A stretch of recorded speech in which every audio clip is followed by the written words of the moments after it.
So we're leaving them behind. So now we're sort of like planning to let the building begin. Now this is sort of how the is sort of using an import as a way of engaging and bringing new people into OpenStreetMap to familiarize themselves with the platform itself. And the building import is really cool because it's like a window of opportunity, you could say, in terms of bringing people local interest to OpenStreetMap. And we sort of brought the mapathons in terms of, and this is something that I believe based off on the development seed guide in terms of creating a mapathon. We separate ourselves into two groups. We got ourselves together, so it's kind of like a peer effort. One group in terms of like, let's learn together.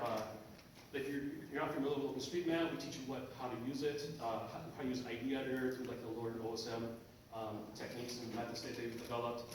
And then let's get it done. Get those buildings in there. So we sort of, they needed to go. We've done some social media and through our MapTime LA. MapTime LA was sort of like the organizer for some of these Mapathon events, and also some of the tutorials in terms of teaching people how to use the ID editor and JAWSM.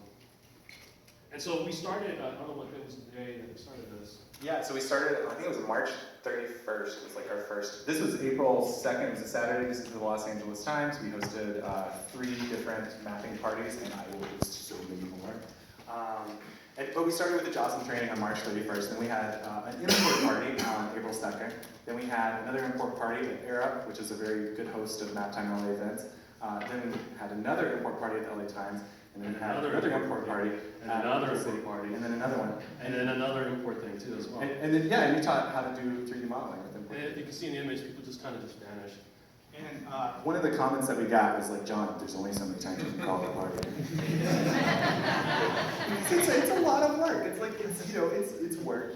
We were graciously, Mapbox donated pizza, so did the LA Times. So we were chugging along and making it happen, but it was a lot of work. And that's what my coworker is also complaining to me. And I was like, well, but if you drink while you're doing it, then it's like no fun, right?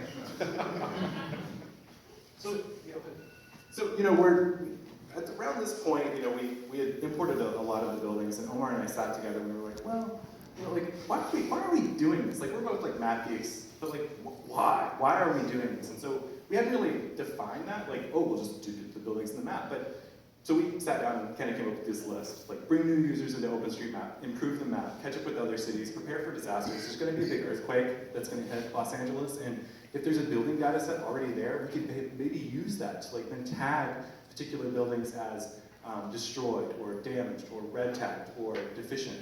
To improve the Los Angeles Times maps, like I said, we use these maps, so it's a really helpful thing for us as well, and to encourage more edits. So these are sort of the basics of what we're thinking about in terms of what value this data set can be used for the general public.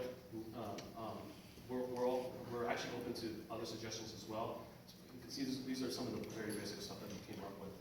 And based on this kind of collaboration in terms of like, why are we really doing this? We started updating our documentation. Like on the tasking manager, we updated something where like why are we doing this? Sort of these things, and like we started doing some more social media kind of stuff on our Twitter account with the MapTime LA Twitter account. And I think one key thing too is that we've started MapTime and the MapTime LA chapter. We started doing tutorials. It's like, all right, so we have mapping parties. We're importing data. We're contributing data. But we should also have like nights where we're like, how do you use data? Can you make maps with it? Like can you bring more of the community? So kind of this things like use OpenStreetMap to crowdsource a map with pretty much anything. We had a night like that, and we actually had MapTime hikes. We had these hikes where people would use like some of the OpenStreetMap tools to go out on hikes and start mapping things, contribute, and then we pull tutorials in terms of making that stuff. And then here we also had a tutorial on making 3D models based on the tags from OpenStreetMap. This is when we just did the uploading some of the buildings, all that hike data, we were starting making these kinds of things so they can do that for their neighborhood.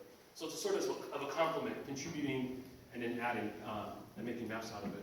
Yeah, and there are some things that need to be ironed out. We have to clean up this import. I don't think it's going to be that much work. We've done a lot of work on the get-go, but there are certain things that have been pointed out by the great community on the listserv and locally.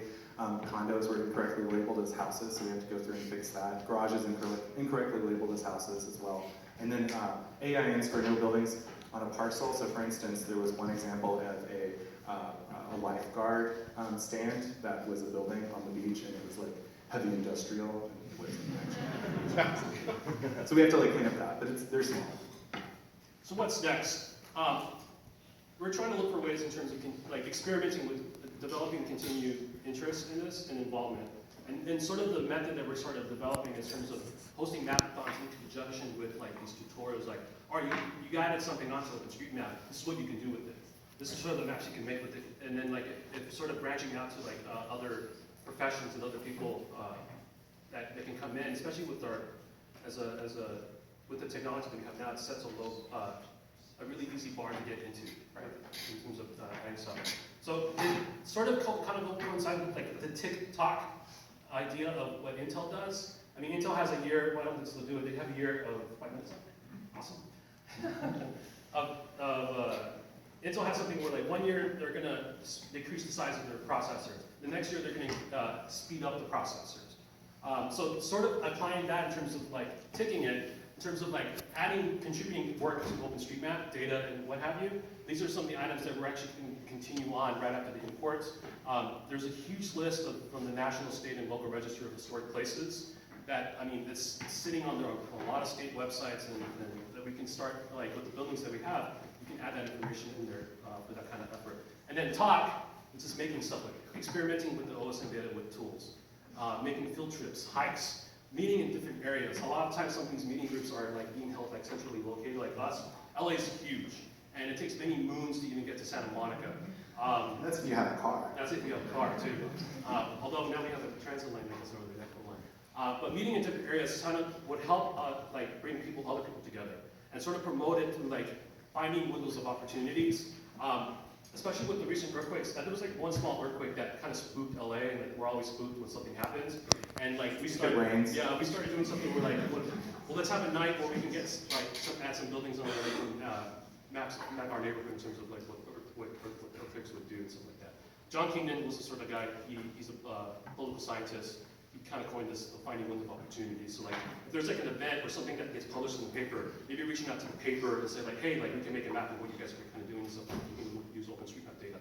I think it's just sort of experimenting with like reaching out to other groups, particularly journalists, and sort of like utilizing OpenStreetMap as a way to kind of go. So these maps that we looked at, this is New York, everyone. The colors here are actually color coded. These are all buildings. So anything that's white is building equals yes, and anything that's yellow is building equals something other than yes. So Seattle again, and this is Los Angeles today. So there's a lot of really cool metadata that we're adding to the map that we're really excited about, and we hope you guys are too. Thanks so much. If you have questions, please. Okay. These are all the users that contributed and added to OpenStreetMap and all to the discussions that we've done.